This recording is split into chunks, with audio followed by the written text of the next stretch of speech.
secret absolu.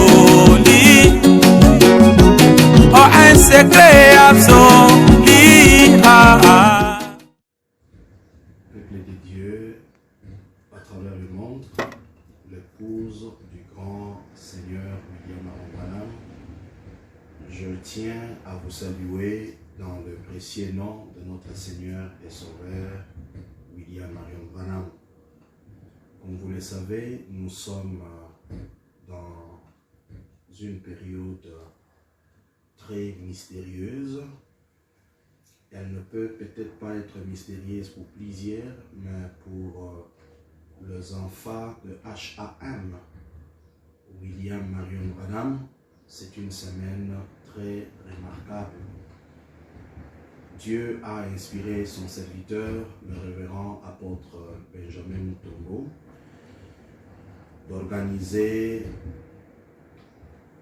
cette convention virtuelle, surtout pendant cette période de Covid. Plusieurs n'auront pas l'occasion de venir assister sur place. Il nous a été donné l'occasion de pouvoir présenter notre point de vue et ajouter une pierre parmi de grandes pierres qui seront posées par des éminents hommes de Dieu à travers le monde. Il y a une thématique concernant la mort de William Marion Branham. Et nous avions préféré prendre le 7e point qui parle du mystère des os ressoudés de William Marion Branham. Le message étant vaste, moi, le frère Joël Matulumba, je ne saurais pas épuiser ce point ici présent, mais nous allons essayer, par la grâce du Seigneur, d'en donner notre partie de contribution. Pour ce faire, nous disons merci à William Branham et merci à son serviteur. Il est vrai qu'il y a beaucoup de sous-points, mais nous allons essayer de parler de ces petits points ici. Le mystère des os ressoudés de William Marion Branham. Sans plus tarder, nous allons prendre nos Bibles dans Ésaïe 53. Nous allons lire depuis le verset 1er jusqu'au verset 5. Rapidement, nous lisons: qui a crié à ce qui nous a été annoncé? Qui a reconnu le bras de l'Éternel? Il s'est élevé devant lui comme une faible plante, comme un rejeton qui sort d'une terre desséchée. Il n'avait ni beauté, ni éclat pour attirer nos regards. Et son aspect n'avait rien pour nous plaire. Méprisé et abandonné des hommes, homme de douleur et habitué à la souffrance, semblable à celui dont on détourne le visage. Nous l'avons dédaigné. Nous n'avons fait de lui aucun cas. Cependant, ce sont nos souffrances qu'il a portées, c'est de nos douleurs qu'il s'est chargé et nous l'avons considéré comme puni, frappé de Dieu et humilié. Mais il était blessé pour nos péchés, brisé pour nos iniquités. Le châtiment qui nous donne la paix est tombé sur lui. Et c'est par ces meurtrissures que nous sommes. Cette portion d'écriture d'Ésaïe 53, cela consiste et concerne William Marion Branham. Car Jésus-Christ, lors de sa mort, ses os n'étaient pas brisés. Mais nous voyons à l'ouest la même vie messianique, le corps qui change, le nom qui change, mais nous voyons un agneau véritable être sacrifié. Et comme vous le savez, William Marion Branham a transporté nos péchés à nous. Vous allez me poser la question, Pasteur Joël, mais la mort de Jésus, Jésus n'était-il pas mort pour nos péchés? Jésus était mort, il avait répandu son sang. Mais à l'an 325, l'église pour qui Jésus était mort, cette église-là était tombée. Et le sang de Jésus n'a pas servi quelque chose de grand. Mais au temps du soir, nous avons vu un homme qui s'est rendu chez un confectionneur ou un tailleur. L'ayant pris la mesure, il remarqua que son épaule droite était affaissée. Et ce dernier va poser la question directe à William Branham, lui disant, mais comment ton épaule droite est-il voûtée et affaissée?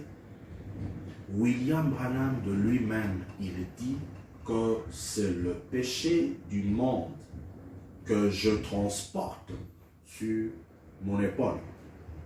J'aimerais commencer par là, tout en sachant qu'il y a une loi du Messie qui obligerait le Messie à mourir pour son peuple.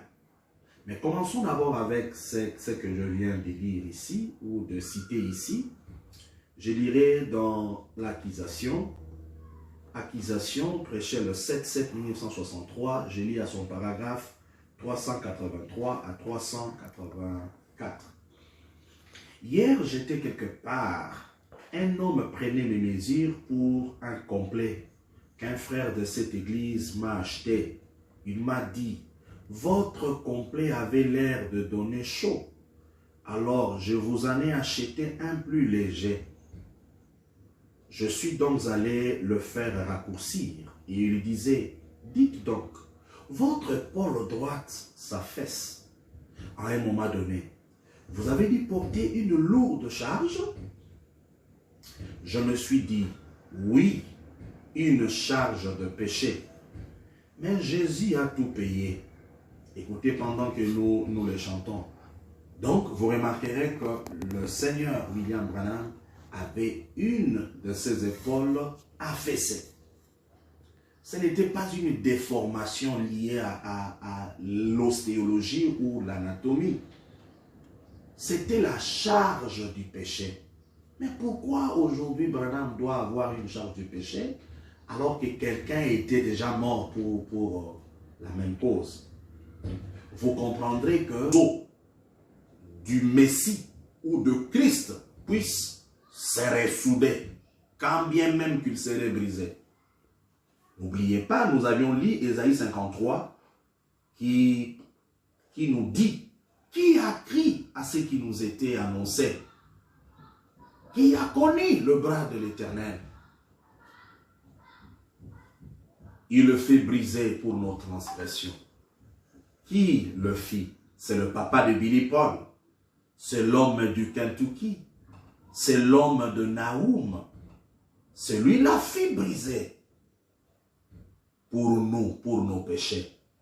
Et il a affirmé dans l'accusation, son épaule droite était affaissée.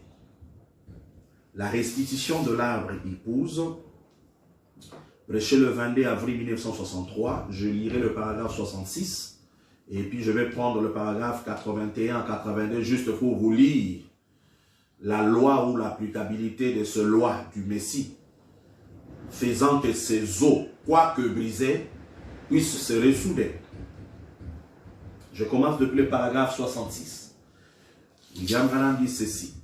Or, il y avait une loi en Christ. Christ, c'est-à-dire le Messie. Nous venons de le lire.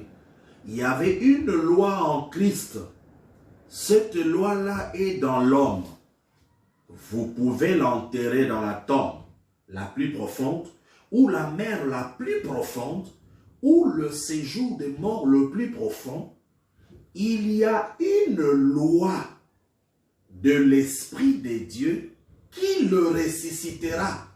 Voyez-vous, il y a une loi de l'Esprit de Dieu qui le ressuscitera. 81, 82.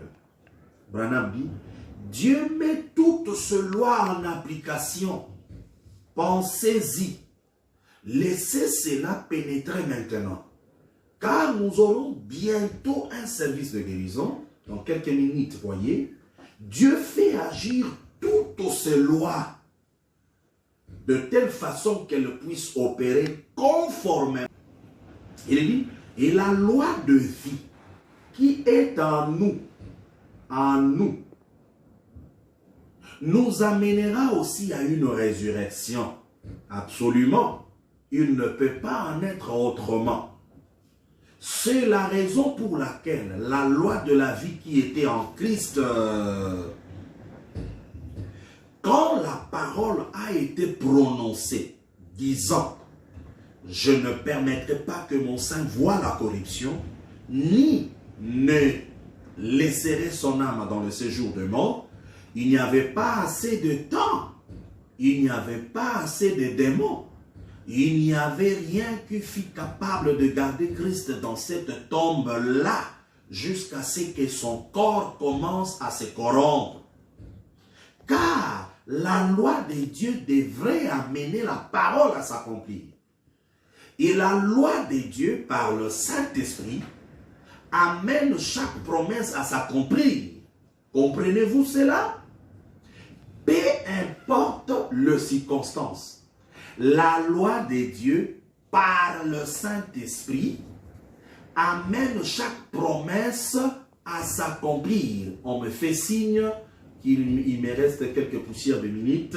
Je vais devoir arriver à conclure.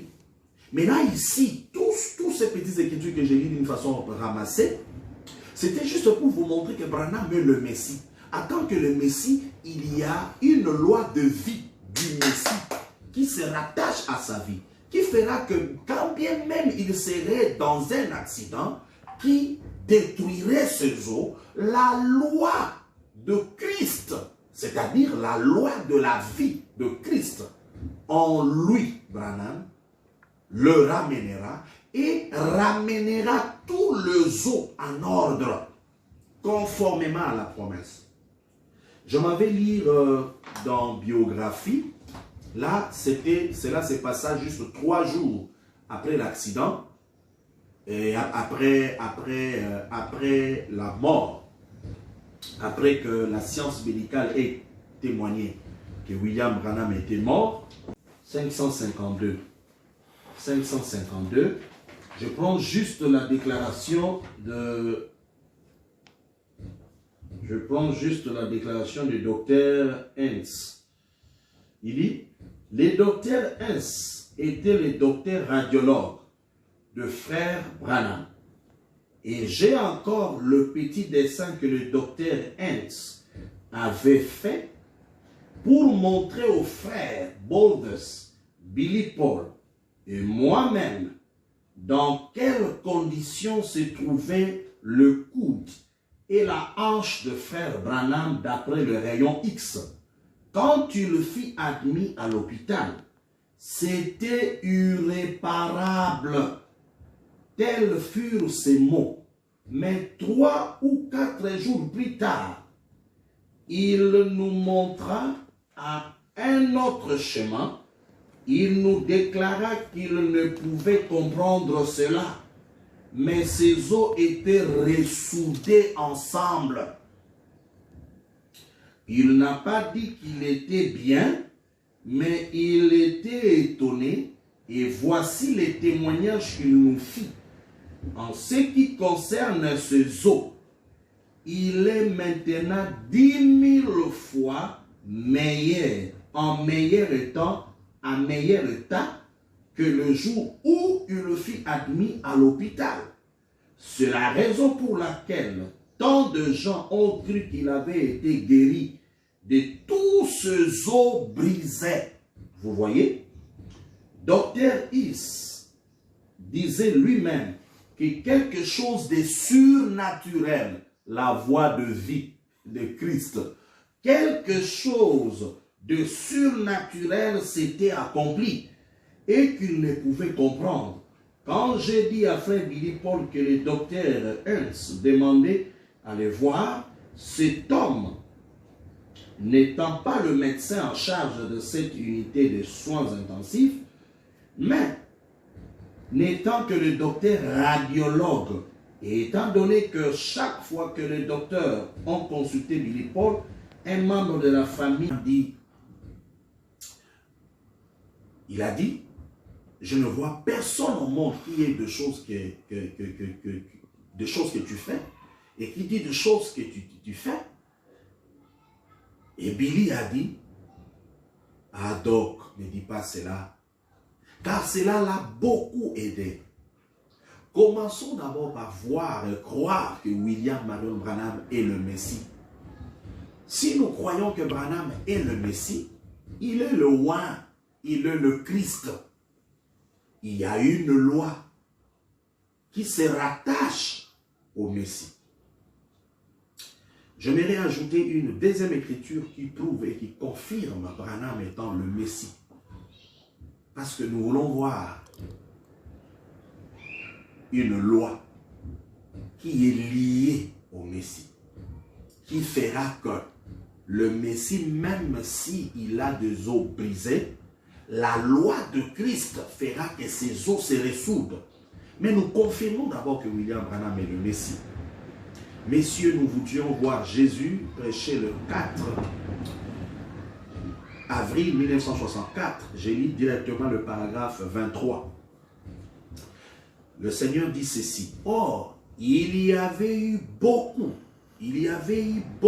de faux messies qui s'étaient élevés. Nous savons qu'il y en avait même eu un qui s'appelait Jésus, qui s'était élevé juste avant le oint, le Messie. C'était le oint, ce qui veut dire le Christ. Le Messie, c'est le oint, qui veut dire le Christ. Un homme oint du Saint-Esprit, la plénitude de Dieu, c'était le Messie. Dieu dans un homme. L'homme et Dieu sont devenus un. Quand Dieu est entré dans un homme, le Messie, c'est le oint. Un homme qui est rempli de Saint-Esprit ou oint du Saint-Esprit. C'est lui-là qu'on appelle le Messie. Dieu dans un homme. L'homme et Dieu deviennent un. Alors que ça s'accomplit à William Marion Branham. J'ajoute paradoxe, puisqu'on nous a demandé 30 minutes, excusez-moi, je ne saurais pas vraiment m'étendre, parce que 30 minutes, c'est beaucoup et ce n'est pas aussi beaucoup. Puisque c'est une fête, c'est une semaine spéciale, j'ajouterai un autre élément ici. Je suis dans la prédication, un paradoxe. Un paradoxe prêché le 1er août 1963 à Chicago. Je vais lire le paragraphe 97 ou 97 pour ceux qui nous suivent. Le prophète Branham dit ceci. Dieu était en Christ, réconcilia le monde à lui-même. Ces mots Christ signifient loin. Oh, il était Dieu. Dieu dans sa plénitude tabernaclait en lui. Amen. Et en lui habitait la plénitude de la divinité corporellement. Il nous sera important d'affirmer et de confirmer d'abord que William Marion Branham est le Messie. En lui habitait la plénitude de la divinité corporellement. Il nous sera important d'affirmer et de confirmer d'abord que William Marion Branham est le Messie. Pas selon nos explications, mais selon les Écritures. Cela a été un paradoxe. Cela a bouleversé le monde en ce jour-là. Tu es un homme et tu te fais Dieu. Cela n'a pas changé. Mais de la même façon, le même paradoxe est encore véhiculé. le même paradoxe. Ah, mais non, vous le faites le Messie. Non, il est Messie. Il est le Messie. Il était Dieu. Il est encore Dieu. Il sera toujours Dieu. Oui, messieurs, il est le même hier, aujourd'hui et éternellement. Oui, messieurs. Voilà. Donc, nous venons de lire quelques écritures prouvant et confirmant que William Marion Branham est le Messie. Nous avions vu que William Marion Branham est le Messie. Maintenant, il y a un mystère de os ressoudés de William Branham. Nous voyons ces mystères en William Branham simplement parce qu'il est le Messie, parce qu'il est le Christ, parce qu'il est l'homme oint. Il est oint de la plénitude de Dieu. Le Saint-Esprit habite en lui dans sa plénitude. Étant le Messie, il y a une loi. Et cette loi-là, nous pouvons la lire depuis l'Ancien Testament. Je ne vais pas m'étendre ici parce que je pouvais aller dans beaucoup d'écritures de la Bible, mais faute du temps, je prends juste une écriture dans l'Ancien Testament et j'en prendrai une autre dans le Nouveau Testament juste pour confirmer cette loi, la loi que nous allons lire avec vous, qui ferait que le os de William Branham, quoique brisé, puisse se ressouder. Parce que c'est une promesse. Parce que c'est la promesse pour l'heure. Et souvenez-vous de tout ce qui s'est passé dans la Bible ne préfigurait qu'un homme. Ne parlait que de la vie d'un homme. Et cela parlait de la vie de William Marion Branham. La loi de Dieu devrait amener la parole à s'accomplir. Et la loi de Dieu, par le Saint-Esprit, amène chaque promesse à s'accomplir. Comprenez-vous cela? Peu importe les circonstances, la loi de Dieu, par le Saint-Esprit, amène chaque promesse à s'accomplir. On me fait signe qu'il me reste quelques poussières de minutes. Je vais devoir... Je suis dans Psaume 34, verset 21, rapidement. Voilà ce que dit la Bible ici. La Bible dit, « Il garde tous ces os, aucun d'eux n'est brisé. Il garde tous ces os, aucun d'eux n'est brisé. » Mais le radiologue Dr. Hens avait confirmé que le os de William Marion Branham était brisé et il était médicalement parlant irréparable. Je veux que vous notiez cela. Même pour confirmer la mort de quelqu'un, William Branham acceptait qu'un médecin confirme, atteste que tel est mort. Tel est mort. Donc si Dieu permet que les hommes de science puissent confirmer, faire une attestation confirmant que tel est mort, c'est pour rendre la chose efficace et la chose véridique. J'ajoute une autre écriture, je suis dans Jean chapitre 19, mais maintenant verset 36, ça confirme simplement tout ce qui se passe dans la vie du Messie, cela a trait à l'accomplissement biblique. Jean chapitre 19, verset 36. La Bible dit, « Ces choses sont arrivées afin que l'écriture fût accomplie. Aucun de ces os ne sera brisé. » Ces choses sont arrivées afin que l'écriture fût accomplie. Aucun de ces os ne sera brisé. Maintenant, parlons de cette parole. Il a donné des instructions au soleil. Il a donné des instructions à la lune.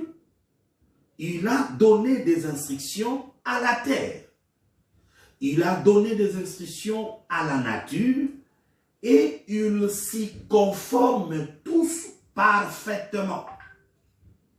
Et toutes les lois opèrent en harmonie avec la parole parlée de Dieu. Et la loi de la vie les os qui sont brisés, il faut qu'il y ait une vie qui entre pour ramener tous ces os en ordre. Or, l'esprit qui ramène des choses en ordre, c'est l'esprit d'Élie de Malachi 4. Il est le restaurateur. C'est lui qui restaure, qui ramène. On a posé la question à Jésus. Pourquoi les scribes disent-ils qu'Élie doit venir premièrement et rétablir toutes choses? Jésus a dit, il est vrai qu'Élie doit venir et rétablir toutes choses. C'était une obligation que le Seigneur Branham vienne pour que nous revivions ce que nous voyons aujourd'hui. Donc, c'est le pouvoir d'Élie. Il dit, et la loi de vie qui est en nous, nous amènera aussi à une résurrection. Absolument. Il ne peut pas en être autrement. C'est la raison pour laquelle la loi de la vie qui était en Christ, quand la parole a été prononcée, disant, je ne permettrai pas que mon sein voie la corruption, ni ne laisserai son âme dans le séjour de mort, il n'y avait pas assez de temps, il n'y avait pas assez de démons, il n'y avait rien qui fût capable de garder Christ dans cette tombe-là jusqu'à ce que son corps commence à se corrompre. Car la loi de Dieu devrait amener la parole à s'accomplir. Pour cette occasion qu'il nous donne, d'essayer de parler à la famille royale Branham qui est en RDC et à travers le monde, que William Marion Branham est le Messie. Attend que le Messie, ses os ne devaient pas rester brisés. Tous ces os devaient se ressouder. Il y a des écritures dans Jérémie et consorts qui montrent, qui prouvent que Dieu avait permis que les os de Branham soient brisés pour que le même Dieu accomplisse la promesse de la loi du Messie. Que le Très-Haut vous bénisse. Que Papa Branham bénisse son serviteur, apôtre Ben, qu'il bénisse tous les hommes de Dieu, qu'il bénisse la famille Branham à travers le monde. Que le Très-Haut vous bénisse.